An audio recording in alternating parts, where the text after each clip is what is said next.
आज हम आपको क्रांति की ऐसी कहानी सुनाने जा रहे हैं जिसे करने वाली एक क्रीम थी। जी हाँ, एक एंटीसेप्टिक क्रीम। हाथी लोगों वाली हरी ट्यूब में भरी ये क्रीम अंग्रेजों को एक भारतीय का जवाब थी। ऐसे भारतीय जिन्होंने आजादी के लिए संघर्ष कर रहे भारतीयों के हाथ में क्रीम की शक्ल में हथियार थमा दिया, जो कटना, छिलना, जलन, सर्दियों का रूखापन, फटे होंठ, फटी एड़ियों के लिए तो रामबाण थी ही, लेकिन अंग्रेजी चमड़ी पर जलन का काम कर रही थी। क्या आप अभी भी गैस नहीं कर पाए? ये क्रीम थी बोरोलिन। एक भारतीय गौर मोहन दत्ता की तरफ से अंग्रेजों को मुंह तोड़ जवाब देने के लिए हुआ था इस क्रीम का आविष्कार। कहते हैं आवश्यकता आविष्कार की जननी होती है। 1929 का दौर था जब भारत में विदेशी वस्तुओं का बहिष्कार चल रहा था। उसी दौर में एक बंगाली व्यापारी थे जो विदेशों से क्रीम लाकर भारत में बेचते थे। गौर मोहन दत्ता को लगा कि एक भारतीय होने के नाते वो भी आजादी के आंदोलन में अपनी भूमिका निभा सकते हैं। तो बस शुरू हो गई बंगाल से बोरोलिन क्रीम बनने की कहानी। 1929 में गौर मोहन दत्ता की जीडी फार्मास्यूटिकल्स ने बोरोलिन का उत्पादन शुरू किया। आज आजाद भारत में इसके 2 प्लांट हैं, एक कोलकाता में और दूसरा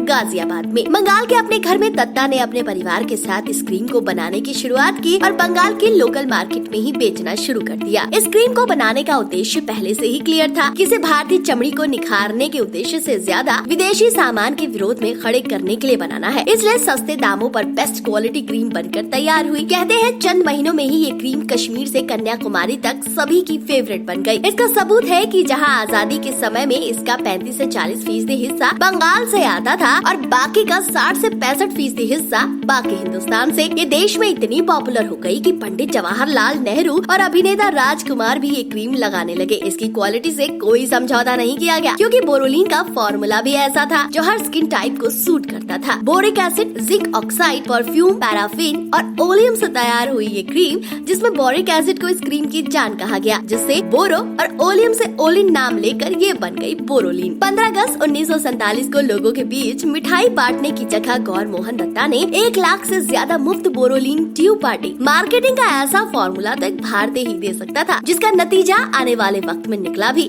2013 में बोरोलिन बनाने वाली कंपनी को जहां 113 करोड़ का फायदा मिला, वहीं 2016 में 150 करोड़ और 2019 में 160 करोड़ का फायदा मिला, जो आज तक जारी है। हैरानी होगी आपको ये जानकर कि देश में जीएसटी से लेकर नोटबंदी तक कई बदलाव आए। कई बिजनेस टाइकून देश का करोड़ों का कर्जा लेकर विदेश भाग गए, लेकिन जीडी फार्मास्यूटिकल्स प्राइवेट लिमिटेड पर आज भी सरकार का 1 रुपए का भी कर्जा नहीं है। तो दोस्तों, आपको आज की ये क्रांति कैसी लगी? अपनी राय कमेंट करके जरूर बताएं और हाँ, इस क्रांति को जन जन तक पहुँचाएं।